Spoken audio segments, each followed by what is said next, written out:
Salut. Un dernier petit truc à vous montrer. Je vous ai montré comment ajouter un fichier, je vous ai montré comment ajouter un dossier, donc plusieurs fichiers dans le même dossier.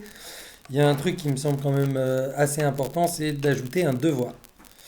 L'avantage du devoir, c'est que vous allez obliger vos étudiants donc à rendre leur travail.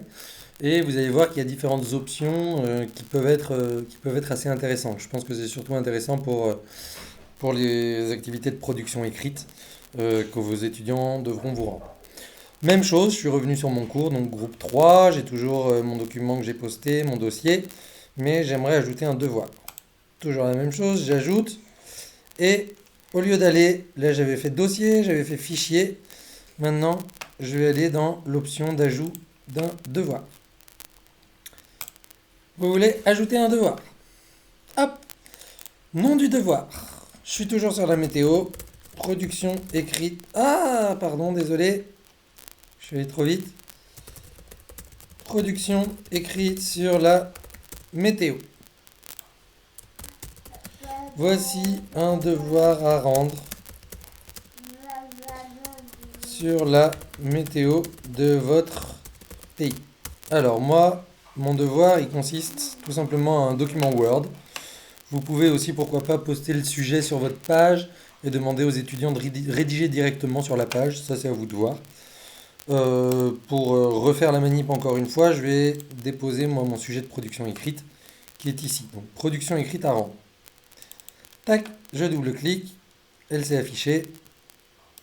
Déposer ce fichier. Paf, il est là. Vous voyez que rien ne change, hein, c'est toujours un peu la même chose. Ce qui est intéressant dans la création d'un devoir, c'est que vous pouvez gérer la disponibilité et la remise de ce devoir. C'est-à-dire que vous allez pouvoir autoriser la remise donc à partir d'une certaine date. Si vous avez beaucoup de corrections à faire et que vous ne voulez pas avoir ces différents travaux avant vendredi, par exemple, vous pourrez mettre vendredi, clac, clac, clac. Hop, date de remise, date limite. Ça peut être intéressant si vous considérez que vous refusez de corriger, par exemple, les devoirs en retard. Date limite, on va pouvoir mettre, par exemple, quel jour on va leur laisser une petite semaine, on est le 25. Allez, date limite, ça sera pour le 1er avril. Donc, hop, tchac. 1er avril, on a activé. Rappelez d'évaluer, bon ça, après vous verrez, hein, même moi je connais pas vraiment tout ça. Date de remise, on va pas vraiment en mettre, on va juste mettre une date butoir. Type de remise. Type de remise, vous avez la possibilité de demander à vos étudiants donc d'écrire un texte en ligne ou de vous renvoyer un fichier. C'est pas moi qui pète, c'est ma fille. Coucou Maya.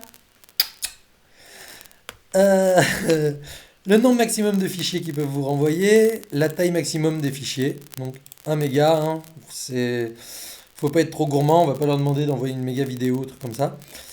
Et de la même manière, vous avez toujours toutes les options, type de feedback, donc ça c'est pour vos corrections, comment vous allez corriger, remise de groupe, remise de travaux, donc les réglages de la remise de travaux, exiger que les étudiants cliquent sur le bouton envoyer le devoir.